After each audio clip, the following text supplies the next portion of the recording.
That's BlizzCon. Expansions, expansions, expansions. More goofy dances. And really, really, really hot cosplay. Yeah. I'm sorry, what were we doing?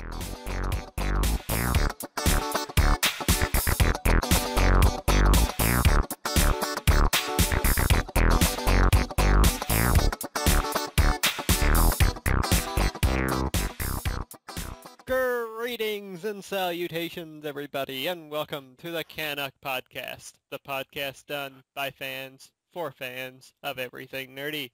I am your host, Lord X, and I welcome you to the show this week.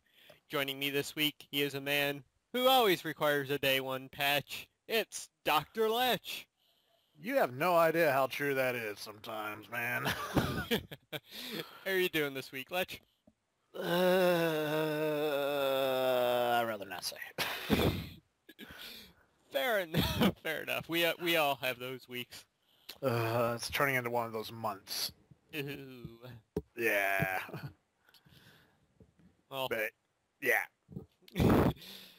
so not a big show this week. Hopefully not, but knowing us, we'll ramble for quite a while, even though we don't mean to.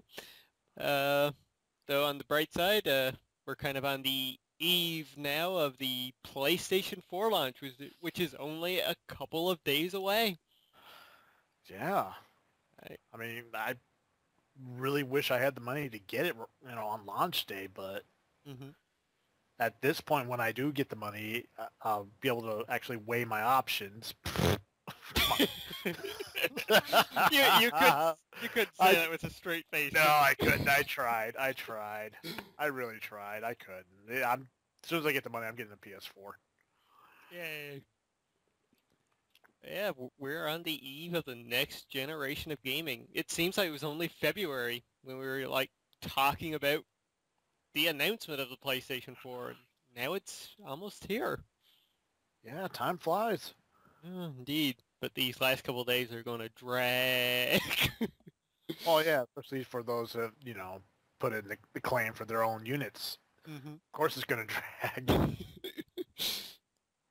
But anyways, enough about that. It's time to dive into our news stories of this week. But to start off the news this week, we're going to play a little game. Really? Indeed we are. A game. I love games. Well, a game that I like to call XBoning. So let's start off here. Lech, what's one thing that Microsoft has done right lately? I'm gonna have to go out on a limb and say, I don't know, something free for the indie developers like Unity or something. Ding, ding, ding, ding, ding. You are correct. It came out this past week that Unity will be free for indie developers on the Xbox One. Wow, that's actually a pretty slick move. Yeah, indeed. It's kind of nice of them starting to show a little bit more love for the indie developers. They kind of, kicked in the ass a few months back. Oh, you mean spit in their faces, pulled their glasses off, stomped on their glasses, and slapped them? Essentially, yes. No. Now But the question is it too little too late? Yeah, that is the question. Because, well, while Microsoft has been, a real bitch about things, Sony has pretty much welcomed every indie developer with open arms. Yeah. I mean, just the fact that, one of my favorite games, Minecraft, is actually going to be on the PS4 now.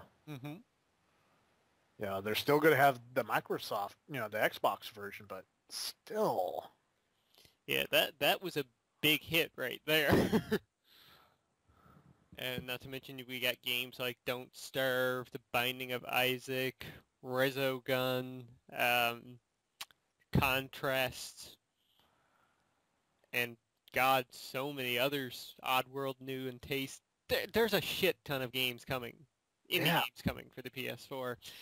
But hopefully with Microsoft doing this, we will see some more coming to the Xbox One as well. Because at the end of the day, as a Sony fan, it's great having all these exclusives, but the more people that can play these games, the better. Exactly. And like I've always said, it never made any sense for me for someone to be an exclusive to one brand or the other. Exactly. Now, if you're in it for the money, then damn it, do it for the money. Yeah. All right. Well, let's move on to the next question here. Lech, Okay. what has Microsoft done wrong now? Oh, jeez. They finally caught him skinning kittens in the office. Oh. The Xbox One cloud updates may force mid-game reboots. Wait, what? Yeah, it came out this past week. Let me just pull the story up here real quick. I wasn't prepared for that. But actually, I got it right here. All right. Microsoft has announced that the Xbox One will require cloud updates on a regular basis, which could lead to servers rebooting without warning. That's according to Xbox Live lead programmer John Bruno, who made the revelation during a presentation at GDC yesterday. Okay, sorry, that sentence is throwing me off. Bruno explained that while the work has been done to try and prevent the Xbox Live compute servers rebooting in the middle of the game, Xbox hasn't managed to eliminate the issue entirely. So once again, they're rushing to get stuff done. Mm-hmm. Now, I believe there was also a correction on this story as well. All right. The original story suggested that the player's Xbox One console may reboot without warning due to cloud updates.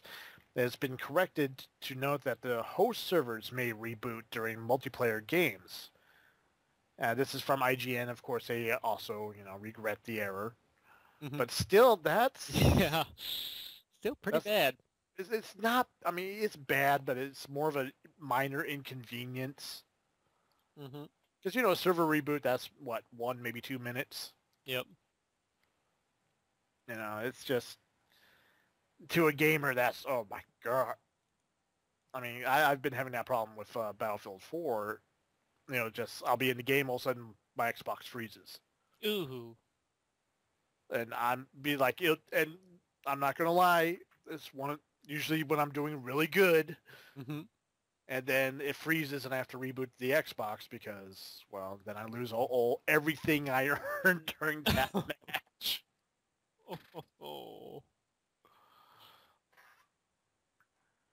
So yeah, that's another thing they're screwing up. Indeed. But there was also one more thing that came out this week. Can you take a guess at what that was? Oh, God. I'm going to take a wild guess and say that it's probably going to have to be a day one update. Ding, ding, ding, ding, ding. Yes. Just much like the PlayStation 4, which can do a couple of things within the day one update. Not much, mind you. But the Xbox One needs mandatory day one update to do anything. That's right. It came out this past week that Microsoft has confirmed that, much like the PlayStation 4, the Xbox One won't be able to do anything until a mandatory day one update is installed. In an interview with Engadget, Senior Director of Project Management Albert Panidio explained that even disk-based games won't work with the console until the patch is installed, thanks to the fact that it's shipped with an odd operating system. An old operating system. An odd one as well, because, Windows 8. I'm wow. Wow. That's what happens when you use a computer operating system to run your gaming platform.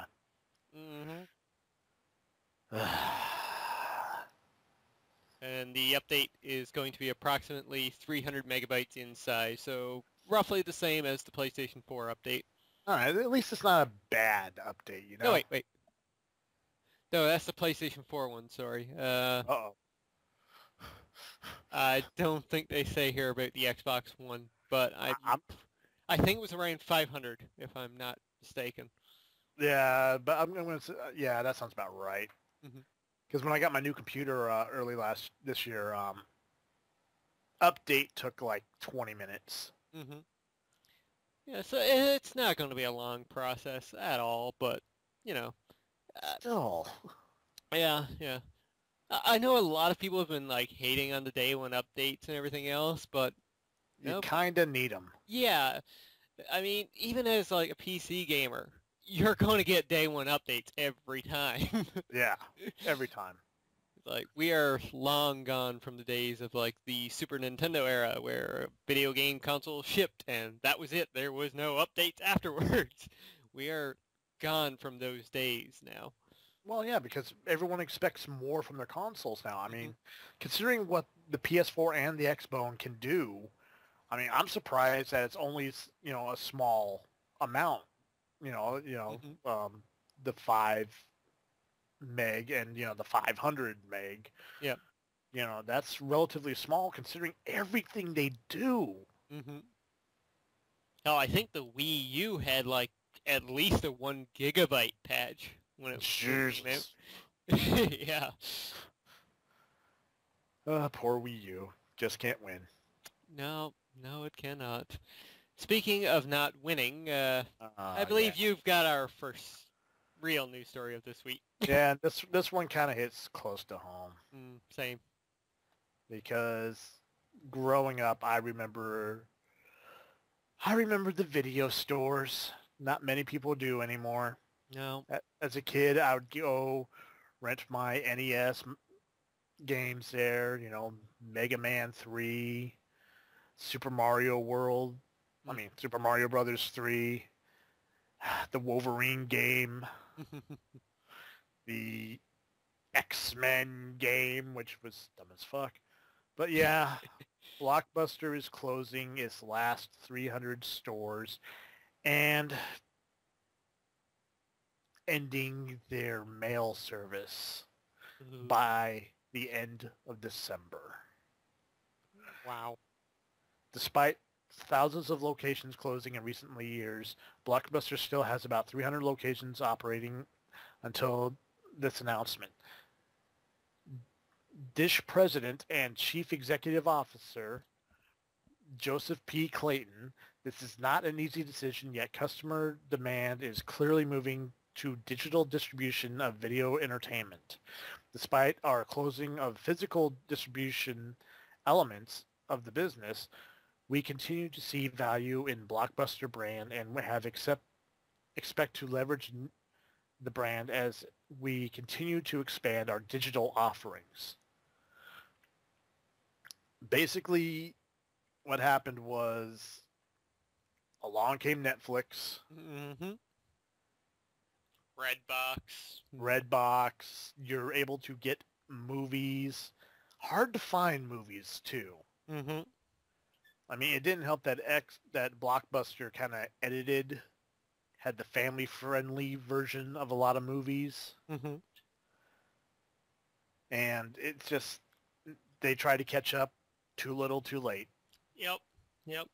That's a real shame. I mean, years ago, Blockbuster was like this dominant force, and I know, and just within what 3 years? yeah, yeah. Hell, I was renting 360 games from the Blockbuster up the street just last year, Mm-hmm. and now it's gone. Yep. Yeah, I think the one here closed. God, it wasn't last year. I think it was the year before. But still, it was really disappointing when they closed because they had that awesome Game Pass thing where you could pay like $30 a month and rent out unlimited video games. That was such a great thing too, but the Hmm problem is a lot of times people didn't return the games. Yep, true. So an end of an era. Yep, indeed. Rest in peace, Blockbuster. You Rest in and your peace. horrible customer service. All right, well, let's move on to some awesome news that came out this past week. Yes. Now, here on the podcast, everybody knows that we are major Marvel nerd boys, and that Yes, fanboy works too. yeah, yeah, and well, we love the movies and everything, and it came out this past week that Disney and Marvel have struck a deal with Netflix, speaking of the devil, and, well, they're going to join forces to develop historic 4-series epic plus a mini-series event. That's right, 4 13-episode series and 1 mini-series event. Now, what are these going to be about, might you ask? Well, we're going to go to Hell's Kitchen, because starting in 2015, we're kicking this off with Daredevil, followed by, we don't know the order yet, but Luke Cage, Iron Fist, yes, and Jessica Jones. And once those 4 series are over, those 4 characters are going to come together as the Defenders. Oh, yeah. Oh, it gets even better. It's not, from what I've been hearing about it, it's not just one season. No. It's going to be their one season, the miniseries, and then it's going to continue. Oh, I did not hear that. Yeah, they're planning multiple seasons out of this. Oh, sweet. Which, my God, just the possibilities. I know, we've talked about it on the podcast before, but especially with Daredevil, like, he works perfectly for a TV series. Especially one that has not as many limitations as, a regular broadcast. Indeed. With Netflix, they can get a bit more gritty if they want to. Which is perfect for Daredevil. Yeah, exactly. My God. I quite honestly, the one I'm really excited about is Jessica Jones, because right now Marvel doesn't have that lead female character, and this could be it. Like, I mean, if done properly. And she's not exactly the most known character either, so. Yeah, I'm a little embarrassed to admit I really don't know much about her. Well, as far as I know, she used to go to school with Peter Parker, which, well, won't have any connection in this series, I'm sure. Obviously. Went to school with him, kind of in an accident, similar to Daredevil. Worked with the Avengers for a while, retired as a superhero, and then became a private detective. Okay. And, well, in the comics, she's currently married to Luke Cage and has a child. Actually, that I did know. And apparently Squirrel Girl is their nanny. Yep. And it gets even weirder because apparently Squirrel Girl and Wolverine had something for a while. Well, they are both animals, technically. Yeah, but I remember, I think it was you that showed me the panel. Where they walk into and they look at each other. It's like, and she calls him Logan, and he's like, what was the squirrel, like Cindy or Sarah or something like that. Yep. And it's like, it's good to see you again. He's like, yeah, it's kind of good to see you too. And you could just, there's a very, just the way it was set up, it's like, oh, there's some tension there. What happened? Wait, I don't want to know. It's fucking Squirrel Girl. Hey, no, she did take down Dr. Doom at one point. Don't remind me. But yeah, let's going back to the series though. And since, each one of these characters is taking place in New York, we could see some crossover between the shows themselves, especially with Iron Fist and Luke Cage, the heroes for hire. Yeah. I mean, my God, I really hope they get Ray Parks to be part of the project. Oh, that would be great. He's been pushing for Iron Fist since, the success of the first X-Men movie. I mean, he's been pushing for it. I mean, even when he was doing the Snake Eyes for G.I. Joe, he was doing all those interviews and stuff. He was still kind of pushing for, like, yeah, I want to do this. I had a blast on the X-Men, doing the X-Men. My career's taken off. I really think Luke Cage, the whole Luke Cage and Iron Fist, that'd make a great movie. Yep. A lot of crazy martial arts action. And, God, I'd love to see that on the show. Oh, well, hopefully we will get to see that. Yes. Oh, man. All right, well, you've got our next story.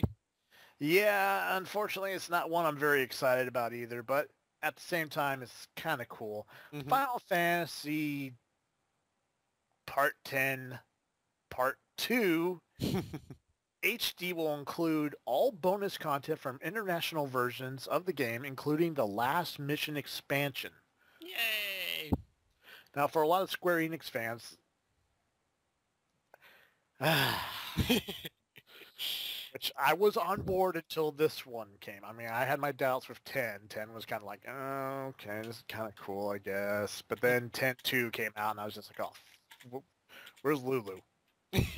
Where's... Oh, she got pregnant. She has a kid. What the fuck? My brain, meat. But yes, Final Fantasy 10.2 International plus Last Mission will feature the Creature Creator system, which allows players to capture monsters and even characters from previous Final Fantasy X, including Titus and Lulu, to fight in battle alongside Yuna and company. Katis said that this feature will also include the Final Fantasy X-2 HD alongside Last Mission. Mm-hmm. So basically, they're going to be kind of turning it into a Pokemon game. Yep. Well, they did a similar thing for Final Fantasy 13 too, as far as I remember. First they take the game and then they turn it into a dress-up game. Adding Pokemon to it. Yeah. I can't say my Final Fantasy VII remake. I've been waiting 12 fucking years for it. Probably waiting 12 more. Probably. As far as this story goes, though, it's like, it's cool that they're actually going to give everybody this content. I mean, I have the game pre-ordered mostly for Final Fantasy X HD, but, you know, I'll play 10-2 again for trophies. But, I'm kind of interested to see what the, like, extra little content will be. But, yeah, it's cool. And oddly enough, it's going to be released for the PlayStation 3 and the Vita. Yep. No mention of the PlayStation 4. No.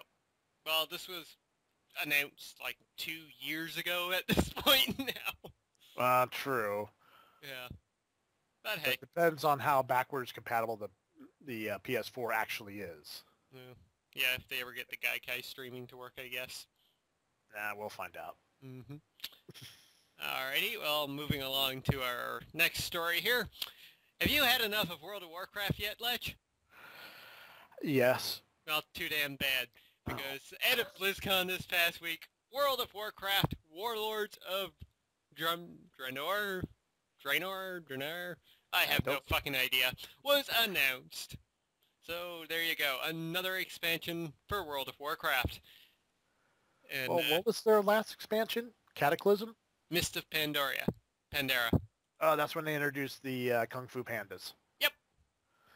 And that was 2 years ago? Yeah, at this point, yes, 2 years ago. Okay, then yeah, it's about time for another expansion. Alright, pulling it up here now. Let's see. Alright, videos. Newcomers can boost one of their characters to level 90 immediately. Explore 6 new 5-player dungeons and hit up new raids, 2 planned for launch.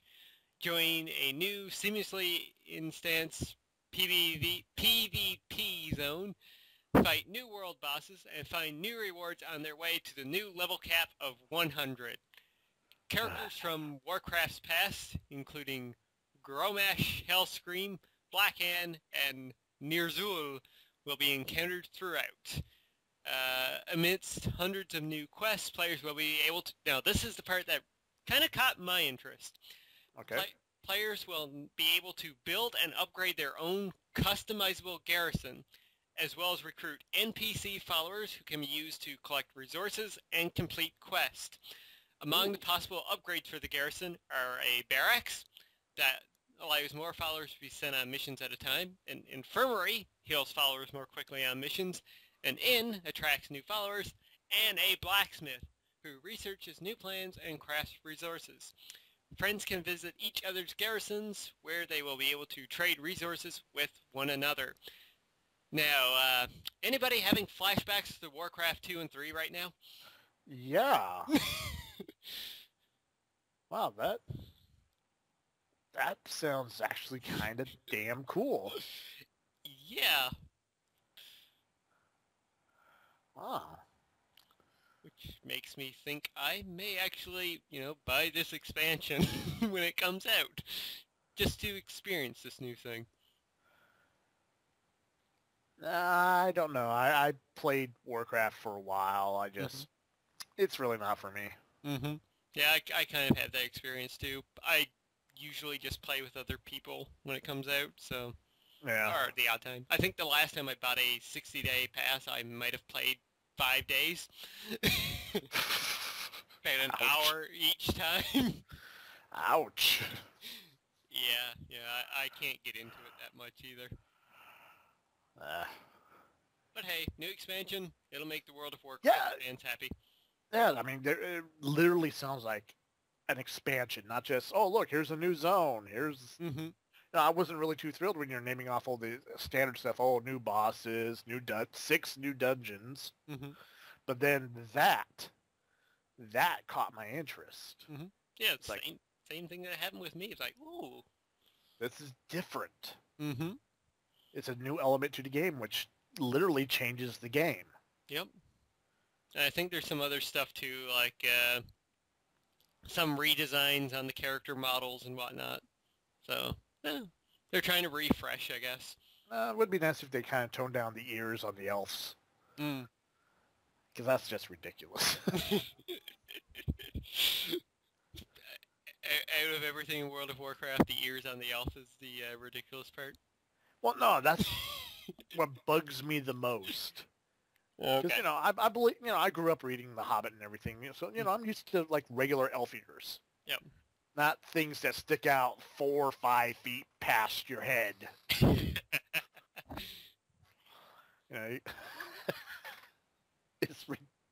me, that is ridiculous. All right, well, that's a nice transition because speaking of ridiculous, in what we like to call, really? I would never have expected that news goes to... Brace yourself, folks, because honestly, I did not see this coming at all. Activision confirms new Call of Duty and Skylander games in 2014. Shocking. Yeah. Another Call of Duty game. Of course, no details were given on the new Call of Duty game, though Treyarch and Sledgehammer Games have been reportedly working on the next entry in the series. Mm-hmm. I was going to say, well, if you want to know what it's going to involve, just go play one of the last 11 games. Yeah, well, actually, I've been watching a playthrough of the new one, Ghosts, and believe it or not, there's no Middle Eastern faction. There's no Russian faction. They actually created kind of a new government that opposes the great U.S., and the story itself is actually really good. Okay. Cool. It's a lot better than the Battlefield 4 main storyline, which was good, but it was kind of lacking in a few places. Mm-hmm. Did you see the video where somebody compared, or actually showed Ghost compared to the ending of Modern Warfare 2? Yeah. Yeah, well, I haven't gotten to that part of the playthrough yet, but I did see the video. I was like, wow, really? Yeah, that's a new low for, copy and pasting. I mean, yeah, it's only 15 seconds, but still. Mm-hmm. How hard would it have been? Yeah. So you were saying about Sledgehammer and Treyarch? Yeah, games have been reportedly working on next entries, whether it'll be Black Ops 3 or something else entirely, still remains to be seen. And I'm not familiar with Skylander Giants. Yeah, it's a Skylanders game. Just, characters that are giants. Okay, well, honestly, never really heard of it. Mm-hmm. Yet, according to the article, it's like one of the top selling games of this year. I was like, really? Yeah. People go nuts over those figures, man. Oh, that game. Yeah. The one that started with Spyro and, Yeah, okay. kind of forgot about Spyro. Yeah, all right. Okay, now I know the game you're talking about. How sad is that? It's like Skylanders. I don't even know. The one that was spin off of Spyro. Oh, that one. God, that's another property they need to get around to remaking. Mm-hmm. Get some new Spyro games out. Yeah. Skylanders. I mean, it's an interesting franchise. I mean, it was a smart franchise for damn sure. Oh, yeah. But, yeah, interesting, I guess. Kind of expected at this point we're going to get new iterations every year, new toys and whatnot. Oh, yeah. Because, it's that old Disney motto, if there's money to be had. Mm-hmm. Yeah, well, that's why Disney made their own as well. I know. Now, if only Nintendo would smarten up and do it with Pokemon, my God, they would be billionaires times 2. My God, just the franchises Nintendo owns. Yeah. Gee, that would be like a new Smash Brothers right there. Mm-hmm. Yep. We should really copyright that before they take it. So, copyright their copyrighted characters. No, just the idea. That's our intellectual property right there. We thought of the idea. You can't take it. We want our money. And with that, that wraps it up for our news stories this weekend. Holy shit, Lech. We're under half an hour. Wow. But we ain't done yet. Nope, because it's time to dive into our been playing, been watching, and been reading section. And Lech, do you want to kick things off this week with what you may have been playing? You know what I've been playing. Look at Battlefield 4, my God. Even though it needs to be, it definitely needs a patch. Mm-hmm. It is still a hell of a lot of fun. Mm-hmm. Like right now, I have maxed out my sniper, recon class.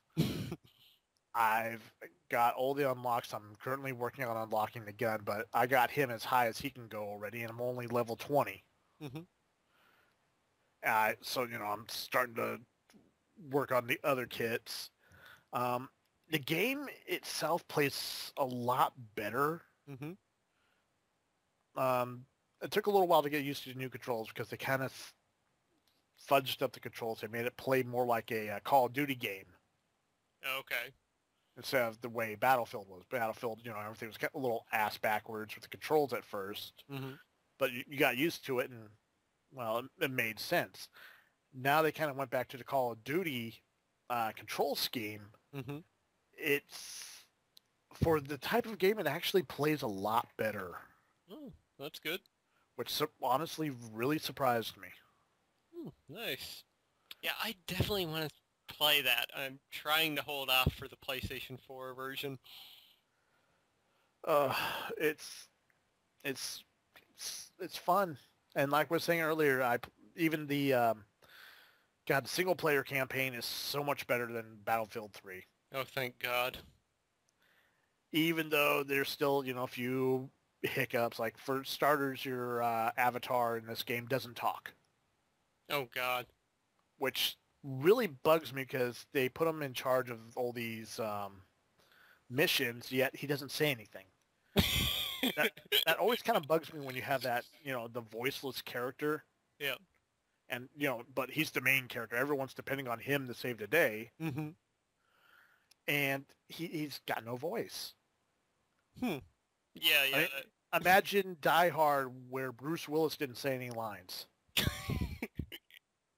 Yeah. I mean, it's like, yeah, he's an action badass, but where's his personality? Mm-hmm. I mean, I know a lot of game developers will do stuff like that on purpose, so, you can project more of yourself onto the character, but at the same time, you got to have something. Mm-hmm. Definitely. And that's been all I've been really playing. Right. Well, as for myself... How about you? What have you been playing? Well, this past week, I actually re-hooked up my 360. simply the fact that I was, clearing out room, making room for my PS4 and everything, and I got my new power brick coming in the mail, so I figured, why not? I'll hook it up so I can have my whole gaming entertainment system ready for the weeks to come. Right. And I decided to throw on Death Smiles, which is a shmup for the lamest of terms, I guess. Side-scrolling shooter where you control a little anime chick. I'm looking this up. What the Yep. I picked up the game a couple months back for $10, so finally got around to actually playing it. It was kind of fun. A lot of shit happening on screen at once and a lot of weird enemies. Exactly what you would expect from an anime type game. Yeah, I'm looking at the characters right now. Yeah, ranging from the ages of 14 to 17. Yeah, okay, I can't look at this. I don't want any stranger danger on my behalf. I do not drive a white van, thank you very much. Yeah, it was a fun game. Kind of hard, too, because you got a lot of shit coming at you at once from both sides of the screen. Oh, Jesus. Yeah. Outside of Death Smileys, I've actually been playing a game on my Vita the last few days. Not the one I put into the notes here, but that was Final Fantasy IX. I finally downloaded the game onto my Vita and have been playing that again. And I've been asking names for my characters, in which case I now have the cast of Diddles, Boobies, and Cuddles. Oh, God. Which are Zidane, Vivi, and Steiner. Wow. Yeah, but I love that game, and it looks great on the Vita. Absolutely great. Mm-hmm. And I will most likely be playing that for most of Thursday when I'm sitting in line for the PlayStation 4. Anyways, that's just smart thinking right there. Mm-hmm. And that does it for my been playing this week. I touched on a little Dragon's Dogma, but haven't gotten into it that much yet. Is that a good thing or a bad thing? Good thing. Good thing. I just haven't had the time for it. Yep. So let's move on to our been watching section. I've actually been watching some movies on Netflix. Ooh, which ones? One which was it seemed like a really stupid horror movie, so I was like, yeah, I'll watch this. This is going to be dumb as hell. Mm-hmm. It is called The Mole Man of Belmont Street. Okay. Yes, the premise is these two slacker brothers who inherited a apartment building from their mother. Mm-hmm. They're running out of money. They can't keep the gas on. They're stealing electricity from the church next door. Mm-hmm. This place is like, just one accident away of being shut. This place is being, one accident away of being shut down. And then they find that there's a creature eating all their tenants' pets. Mm-hmm. And then they have to deal with it. Ooh. It is a comedy. The best way I can think of this to describe it is, imagine Clerks mm-hmm. mixed with, not it, but the Thing from Another Planet. Huh. Basically, creature, people are trying to figure it out, but it's Dante and Hicks. Huh. Trying to stop the creature. Okay. The writing is good. I was really surprised on it. The dialogue is amazing. Mm-hmm. One of my favorite horror actors of all time, Robert Englund, is in it nice. as a perverted, dirty old man who says one of the best lines I have ever fucking heard him ever say. He's talking to this girl on the phone. This doesn't spoil anything. And as he's walking out, he's like, oh, I'm ready. You better be ready too, because when I get over there, I'm going to fuck you so hard your ears are going to ring. It's just the way he delivered the line with that classic Robert Englund style. It was beautiful. I was like, seriously, even my roommates, they were just like, what the fuck are we watching? They were just like, my God, this is good. The dialogue was good. The way the movie was edited, even the way the creature looked. It was kind of silly yet frightening, you know? Yeah. It's just, it was a great independent film, and I really enjoyed the hell out of it. Awesome. Let's see. That and I just last night watched a documentary on one of my favorite authors, H.P. Lovecraft. It's called Fear of the Unknown. Ooh. It's a great documentary. It's got oh Jesus, I'm forgetting their names. Well, a lot of famous directors and writers. Guillermo del Toro. God, the guy that does John Carpenter. Okay. Oh, I can't mind his name though. He directed the original Halloween. He did the remake of The Thing. Right. He also did a movie called In the Mouth of Madness, which was basically it was a big love letter to H.P. Lovecraft. Oh, nice. Guillermo del Toro, famous for Pan's Labyrinth, the Hellboy movies, and countless other amazing films. Like, oh God, what was the one he did with the orphanage in Spain? Devil's Backbone. Okay. Fantastic movie. And it tells you a lot about his life, his writing style, you know, how he developed his writing styles, some of the things that he dealt with throughout his life. Apparently, he was a very bigoted, racist person. And living in New York around, 1911, between 1900 and 1930s, during the huge immigrant boom. Yep. He was not a happy person. It's just, but apparently near the end of his life, he kind of started getting over that. He started growing as a person, as his writing improved, his attitude about other people started improving as well. So for me, that was, it was a great sit down, listen to, watch, just, I kind of respect him more, but at the same time, I'm kind of like, yeah, he was kind of a racist fuckhead, which I'm not cool with.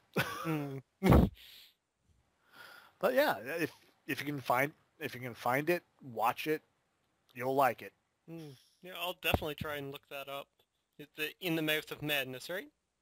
That was the movie that he did. The documentary was called Fear of the Unknown. Fear of the Unknown. Okay, I would definitely try and look that up. Yeah. So that's what I've been watching. How about you?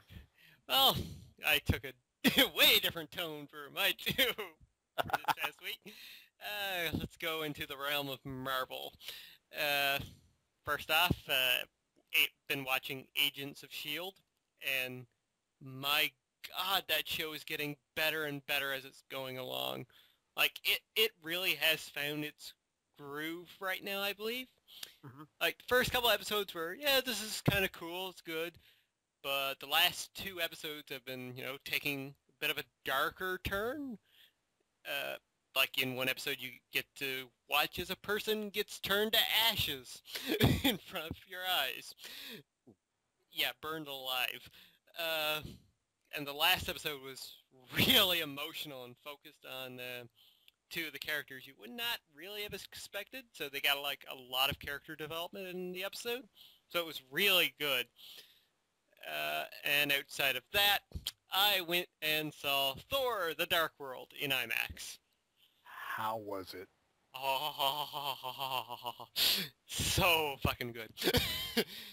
I mean, I love the first Thor. I thought it was one of the best movies in Phase 1. this one is 10 times better. Like, a lot of people in reviews have, like, kind of downplayed Malekith a bit, saying he was, like, a boring villain and whatnot. But he was good. Christopher Eccleston played an amazing villain in the character. That was great. The storyline was fantastic. Lots of action in this movie. A lot of action. And the comedy was great as well. Loki being back, Tom Hiddleston, like, that is his role now, because It is.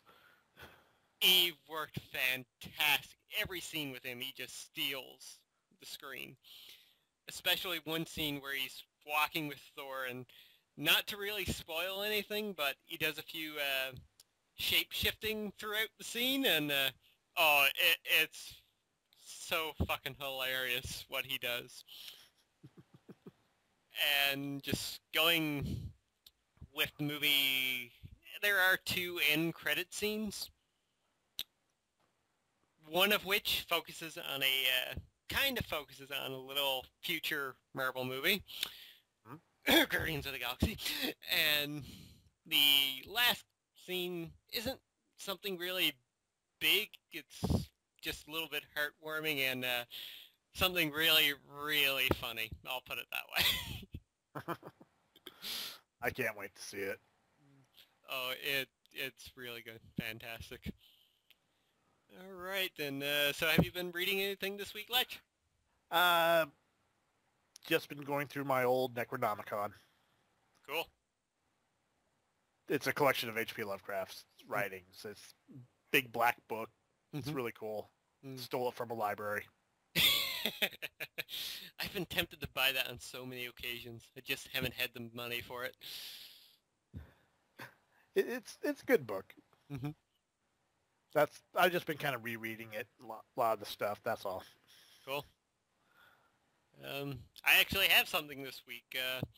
I was putting away some of my comics, and I decided, like, to open up a couple and read them while I was putting them away. And I read the 2-issue miniseries, The Trial of the Punisher. Ooh. Yeah, very interesting. Great books. Phenomenal. 10 out of 10 I would give them. It starts off with Frank making his way into a police station and propping down a duffel bag in front of, like, the guy at the front desk. He was like, well, I got a confession to make. And the guy's like, just walk away. Clearly he doesn't know who Frank Castle is. Frank then proceeds to open up the duffel bag. Inside is a former officer, dead. And of course, Castle gets put onto the ground very quickly after that and arrested. And thus begins the trial of the Punisher, which this is the first time that he's ever been in a courtroom. The story progresses, like, they're trying to see he's insane and whatnot. And the one scene I will mention from the book is he sits down with a psychiatrist. Now, Frank talks about this bit of story from his point of view. He's saying that for the first 2 hours or so, the psychiatrist talks about his own degrees and, like, all of, like, the psychotic people that he's dealt with. And Frank's like, okay. And then the psychiatrist gives Frank the option to talk and, do a little bit of describing. And long story short, Frank's like, after about 6 hours, he leaves the room with a yellow stain on the front of his pants and a new outlook on life. And proceeds to go into his own psychiatric treatment. Damn. Yeah. I'd let you know how many fucked up things the Punisher has seen in his lifetime. Oh, yeah. I mean, that's just core Punisher. We're not even talking about, the Frankencastles, all those other Elseworld stories of Punisher. Yeah. And the book progresses pretty good, and as always, let's just say the Punisher has a plan. He's not in court just because he's in court. Of course not.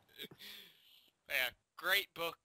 If you can find it, do read it, because it's a really good short story. And I do believe that's going to end it for our been playing, been watching, and been reading section. Oh, wow. Yeah, we are on a roll this week. So that leads us into shameless self-promotion.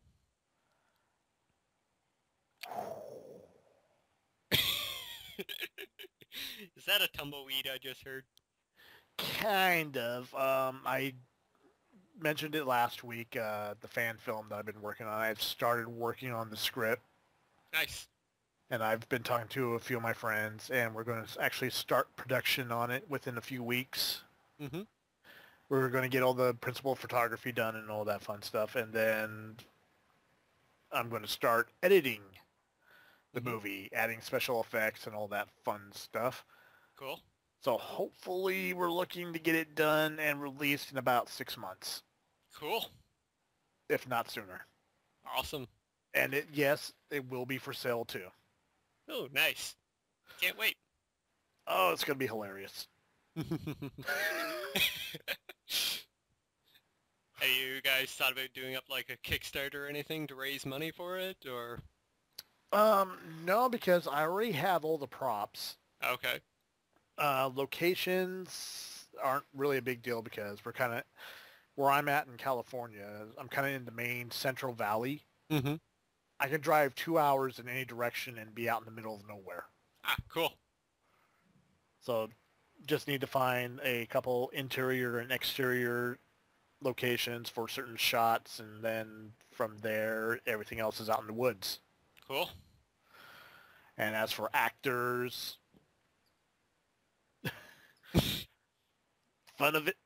best thing about independent films, your friends are your actors. Cool. So yeah, that's pretty much my big self-promotion, shameless plug. Well, as for myself, not a whole lot to say this week. Just I'll mention 2 different series, one of which I started up on Friday, and that is Batman Arkham Asylum. I'm doing a Let's Play of that because The Legend of Zelda did not want to work for me. The sound was just all kinds of bonkers. But hey, we get Batman now. Batman! Which I've been watching. I've watched the first 2 episodes. Oh, why thank you. Well, it's Batman. Then I've have yet to watch a playthrough of Arkham Asylum. Oh, cool. Well, I hope you enjoy it. I have been. I've also been enjoying Walking Dead Jackass Edition.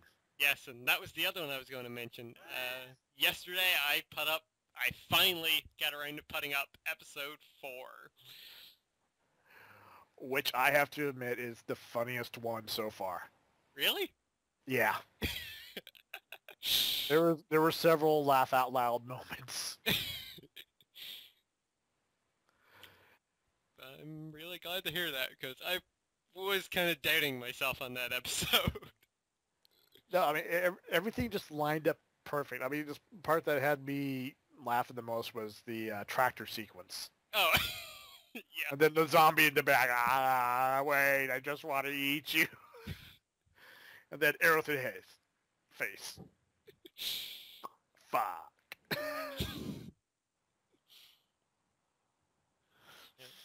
Hopefully episode 5 won't be 2 months down the road. Well, you know, like I said, if you take your time with it, then it's worth it. True. You know, best put out something good than just rush to get something out just for the money. Indeed. Xbox. Yeah, I will never XBone anybody. I hope not. God. Alright, well, that's going to do it for shameless self-promotion. And as always, guys, questions and comments, please leave them down below, even though the comment section down below is all kinds of fucked up right now. Yeah. Yeah. So feel free to leave a question or a comment down below or on Twitter. We'll answer it on the next show, and hopefully very soon, YouTube and Google gets their fucking act together and fixes this problem. If you don't know what the problem is, I will provide a link on the screen right now of Boogie's video describing the issues. So please go check out that video, like it, and share it with people, because YouTube really needs to get their act together right now and fix this issue. Yeah, they can't make up their mind what the fuck they're doing right now. Mm-hmm. And, yeah. Yeah, I'm actually, like, applauding people like Total Biscuit. Even PewDiePie really has spoke out about this, which surprised the hell out of me. And Boogie as well, who people might know as his character Francis, who is amazing. Hmm. The three of them, you know, like, turning off their comment section because it's gotten worse instead of better. Yeah, matter of fact, I've mentioned before, Yogg's Cast, they've disabled their comments, a lot of their branching out series from different uploaders, they've done the same thing. Yep. I mean, I can kind of understand why they did it, but the way they're going about doing it isn't the right way. No, not at all. Like, there was potential for something good there, but nothing has come about it yet. It's definitely gotten worse. Like, I am currently looking at a video. It's Tribe 12. They're they do a Slender Man thing. Mm-hmm. And the video itself has over 4,000 views right now. It's only been up 12 hours. And since I happen to have a Google Plus account, I've been the only person to leave a comment on the fucking video in the past 12 hours. Wow. And this is the type of video that gets 400 or 500 comments within the first hour. Mm-hmm. Wow. Yeah. Damn, yeah. Hopefully YouTube fixes this soon, because I'm sick of looking at videos right now and just seeing, what the hell that text art is called. I can't remember. City art or something, whatever it is. But yeah, you go into any video, you just see pictures of swastikas and countless amounts of dicks. Or people, with no character limit, they're posting full movie scripts on the fucking comment sections now. Wow. Yeah, it's ridiculous how it's gotten. So anyways, luckily my channel's not that big yet, so the few comments I do get are good, and God, I love all you guys that do comment. So hopefully this will be improved soon, and more people, I've even thought about shutting off mine right now, simply because, support the other guys that are doing it. Yep. Alright, so yeah, leave questions and comments, and you can win a free game. Mystery game as of right now. I do believe that's going to do it for this amazingly short podcast. Yeah, just barely under an hour. Yeah. So, Lech, do you want to do us the honors? Yes, on behalf of Lord X, I, Dr. Lech, would like to personally thank each and every one of you for taking the time out of your day to stop by here and to listen to us ramble on for hours on end about, nerd stuff. Mm-hmm. Without you folks supporting us, we are nothing, and we love every single one of you. Goodbye, So everybody. Tune in next time where you hear him jump his lines. I get so excited. PlayStation 4 in 2 days. Better get your spot in line now. Yep, I'm gone. Woo! Later.